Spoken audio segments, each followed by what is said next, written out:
বিএনপির কোর্টে খেলতে হবে আপনার, আবার হয়তো আমাদেরকে আর একটা জুলাইয়ের রক্তাক্ত পরিণতির অপেক্ষা করতে হবে। সংকট তৈরি করেছে বিএনপি, বিএনপিকে এই সংকটের সমাধান করতে হবে। সরকার খুব বিপদে আছে এবং এই সংকটটা কিন্তু সরকারই তৈরি করেছে, নাকি বলেন?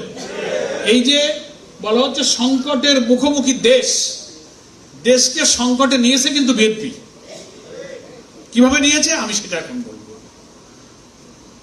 তবে এর দাবি পূরণের জন্য, সমাধানের জন্য পার্লামেন্টও আমাদের আমিরে জামাত, লিডার অফ দি অপোজিশন, তিনিও এটা বলেছেন। আমরা বাইরেও পাবলিক মিটিং এ, সেমিনারে বলছি, সংকট তৈরি করেছে বিএনপি, বিএনপিকে এই সংকটের সমাধান করতে হবে।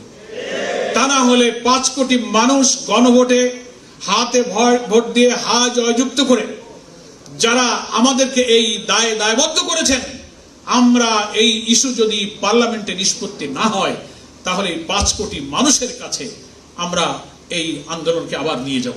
জুলাই সনদ অক্ষরে অক্ষরে মানব, একথা বিএনপি বলে, মন্ত্রীরা বলে, প্রধানমন্ত্রী বলে, স্বরাষ্ট্রমন্ত্রী বলে। একবারও কেউ বলে না যে গণভোটের রায় অক্ষরে অক্ষরে মানব।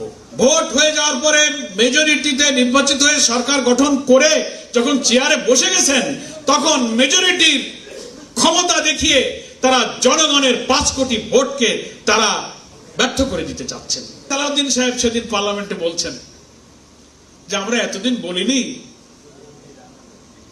সংস্কার করিডোরে শেষে যদি ইলেকশন না হয়, তাই আমরা গোপনে একটা সমঝোতা করছিলাম, তাই আমরা একেবারে চুপি চুপি সমঝোতা করে যা হয়েছে তাতে স্বাক্ষর করে দিছি। কি শুনেছেন কিনা বলেন? তো ওনারা বলেন, ওনাদের প্রধানমন্ত্রী বগুড়ায় গিয়ে বক্তৃতা করেছেন যে বিরোধী দলকে ভূতে ধরেছে, কইছে না? তো ভূতে কি আমাদেরকে ধরেছে নাকি? ভূতে তো সরকারকে ধরেছে। ভূত কাকে বলে? গ্রামে ছোটবেলায় শুনেছি ভূতে ধরা মানে হলো যে আবল তাবল কয়, কথা ঠিক থাকে না, মারে ভাবি বলে ডাকে, ঠিক আছে না? কখন কি কোনটা কইতে হয় তা তার ঠিক থাকে না, এটার নাম হলো ভূত। এখন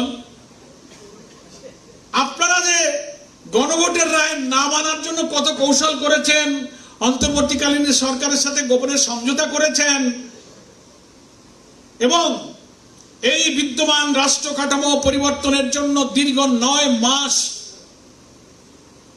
নিবন্ধনকৃত 33টি রাজনৈতিক দল 72টি বৈঠক করে 84টি সংস্কারের ব্যাপারে আমরা যে একমত হয়েছি, সেই 84টি সংস্কারের মধ্যে 47টি ছিল সাংবিধানিক এবং আইনি সংস্কার।